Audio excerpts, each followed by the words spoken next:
ओम नमः शिवाय। नमस्कार दोस्तों, आपके अपने चैनल प्योरिटी ऑफ लाइफ में मैं नीलम शुक्ला आपका बहुत बहुत स्वागत करती हूँ। भगवान भोलेनाथ और माता पार्वती की कृपा सदैव आप सभी पर बनी रहे।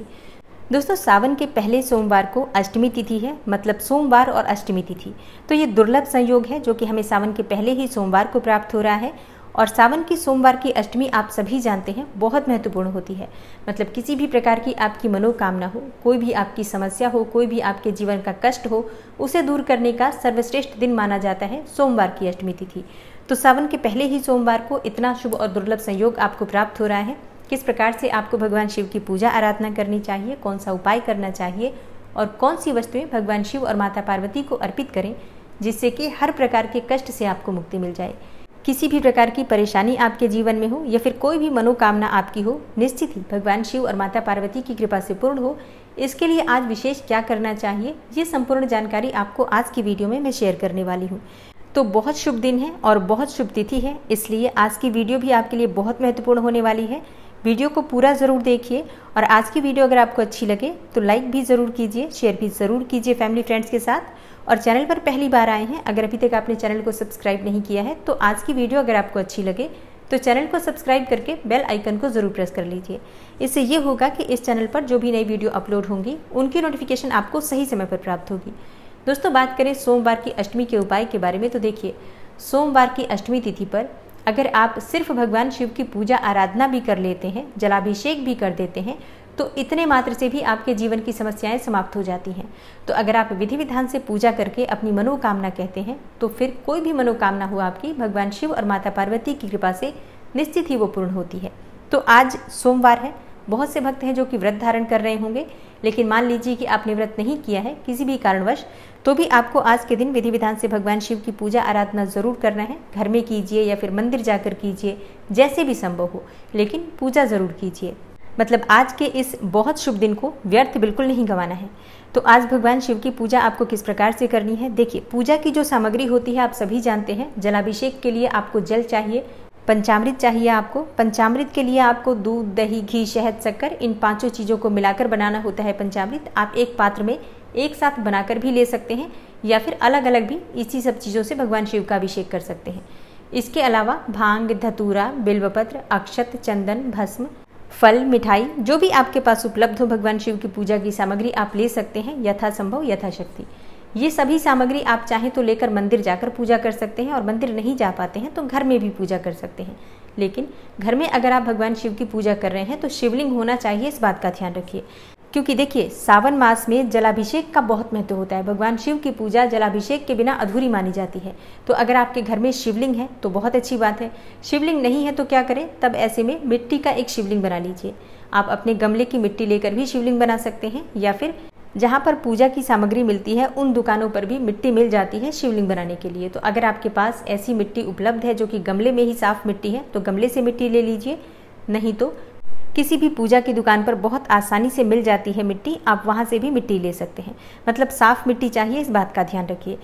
तो मतलब अगर आप मंदिर नहीं जा सकते हैं, घर में भी शिवलिंग नहीं है, तो घर में मिट्टी का शिवलिंग बनाकर और पार्थिव शिवलिंग की पूजा कीजिए। वैसे भी शास्त्रों में ऐसा कहा गया है कि पार्थिव शिवलिंग की पूजा करने से सबसे अधिक पुण्यफल की प्राप्ति होती है। कोई भी मनोकामना हो और पार्थिव शिवलिंग यानी कि मिट्टी के शिवलिंग की पूजा अगर की जाए तो बहुत जल्दी पूर्ण होती है। तो अगर आप चाहते हैं कि आपकी इच्छा जल्दी पूर्ण हो जाए तो प्रतिदिन पूरे सावन मास में मिट्टी का शिवलिंग बनाकर भी पूजा कर सकते हैं। तो आप घर में पूजा कर रहे हो या फिर मंदिर जाकर पूजा कर रहे हो, ये उपाय आप कर सकते हैं। करना क्या है, आपको भगवान शिव का अभिषेक करना है। सबसे पहले जल से कर लीजिए, फिर पंचामृत अर्पित कीजिए, फिर शुद्ध जल से उनका अभिषेक कीजिए। फिर इसके बाद वस्त्र इत्यादि अर्पित करके सफ़ेद चंदन से उनको तिलक कीजिए, भस्म लगाइए, त्रिपुंड लगाइए। इसके बाद अक्षत अर्पित कीजिए। फिर आपके पास जो भी सामग्री है जैसे कि भांग, धतूरा, बिल्वपत्र इत्यादि, ये सभी चीज़ें एक एक करके अर्पित कीजिए। धूप दीप दिखाकर विधि विधान से भगवान शिव की पूजा आराधना कर लीजिए। माता पार्वती को अगर आप सुहागिन महिला हैं तो सिंदूर लगा सकती हैं, लाल पुष्प अवश्य अर्पित कीजिए। चाहे तो सुहाग की सामग्री भी आप माता पार्वती को अर्पित कर सकते हैं, लेकिन अगर बहुत कुछ नहीं कर पाते हैं तो सिंदूर अवश्य अर्पित कीजिए। अच्छा, कुंवारी कन्याएं माता पार्वती को हल्दी या फिर रोली से तिलक लगाकर पूजा करें। और अगर आप पुरुष हैं तो आपको माता पार्वती को अष्टगंध से तिलक करना चाहिए, सिंदूर पुरुष को नहीं लगाना चाहिए। तो विधि विधान से भगवान शिव और माता पार्वती की पूरे परिवार की पूजा आराधना करने के बाद शुद्ध घी का या तिल तेल का एक दीपक प्रज्वलित कर दीजिए और कपूर से भगवान शिव की आरती कर लीजिए।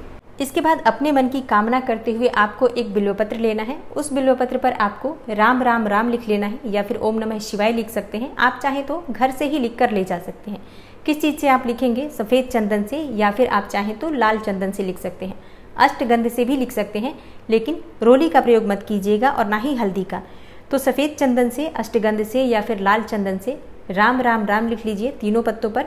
और उसी पर आपको एक सिक्का रखना है, थोड़े से अक्षत रखने हैं, अखंडित चावल आपको थोड़े से उसी पर बिना गिने कुछ दाने रख दीजिए। फिर एक सफ़ेद पुष्प रख दीजिए और ये सामग्री अपने हाथ में लीजिए। भगवान शिव का अपने मन में ध्यान कीजिए, उनसे प्रार्थना कीजिए और जो भी आपकी मनोकामना है भगवान शिव से कहिए कि हे भोलेनाथ, मेरी इस मनोकामना को पूर्ण कीजिए। अच्छा, आपकी मनोकामना कोई भी हो सकती है, धन प्राप्ति की हो, संतान प्राप्ति की हो, विवाह की हो या फिर सुखी दाम्पत्य की हो, मनचाहा जीवन साथी चाहते हैं, नौकरी चाहते हैं, व्यापार में तरक्की चाहते हैं, शिक्षा में सफलता पाना चाहते हैं या फिर कष्टों से मुक्ति चाहते हैं। कोई भी आपकी मनोकामना हो सकती है। किसी भी मनोकामना को पूर्ण करने का ये एकमात्र सबसे अचूक उपाय है।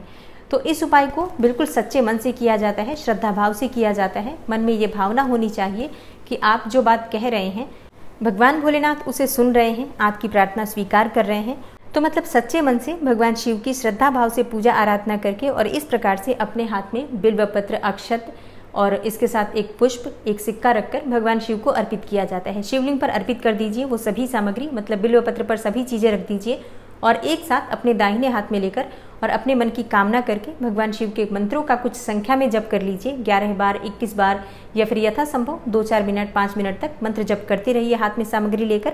और मंत्र जप करने के बाद अपने मन की कामना करते हुए शिवलिंग पर वो सभी सामग्री अर्पित कर दीजिए। बिल्वपत्र उल्टा अर्पित किया जाता है। सभी सामग्री जब आप अर्पित करेंगे तो सभी सामग्री शिवलिंग पर आ जाएगी एक साथ ही। और उसके बाद फिर से अपने दोनों हाथ जोड़कर जाने अनजाने हुई गलतियों के लिए क्षमा प्रार्थना कर लीजिए और मंदिर में बैठकर थोड़े समय भगवान शिव के नाम का, मंत्र का जप कर लीजिए। उसके बाद आप अपने घर आ जाते हैं। ये उपाय आप चाहें तो सावन के महीने में हर रोज कर सकते हैं। मतलब पूजा तो आप कर ही रहे हैं, ये सामग्रियां भी प्रतिदिन आप अर्पित करते ही होंगे। जब आप पूजा पूर्ण कर लेते हैं तो अपने मन की कामना करते हुए इसी प्रकार से बिल्वपत्र अर्पित कीजिए सभी सामग्री रखकर।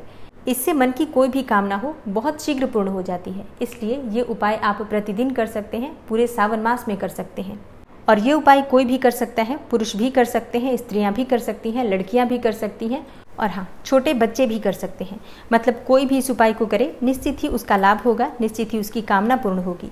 तो ये उपाय बस श्रद्धा भक्ति का उपाय है। विश्वास से करेंगे तो निश्चित ही लाभ होगा, विश्वास नहीं होगा तो कितनी भी पूजा कर लेंगे तो लाभ नहीं मिलेगा। इसलिए पूरे विश्वास से इस उपाय को कीजिए। तो उम्मीद करती हूँ आज की वीडियो से आपको लाभ अवश्य होगा। कल सोमवार की अष्टमी है, कल आप ये उपाय ज़रूर कीजिए। इसके अलावा भी आप पूरे सावन मास में इस उपाय को कर सकते हैं किसी भी कामना को पूर्ण करने के लिए। मिलती हूँ मैं आपसे अगली वीडियो में, तब तक के लिए नमस्कार।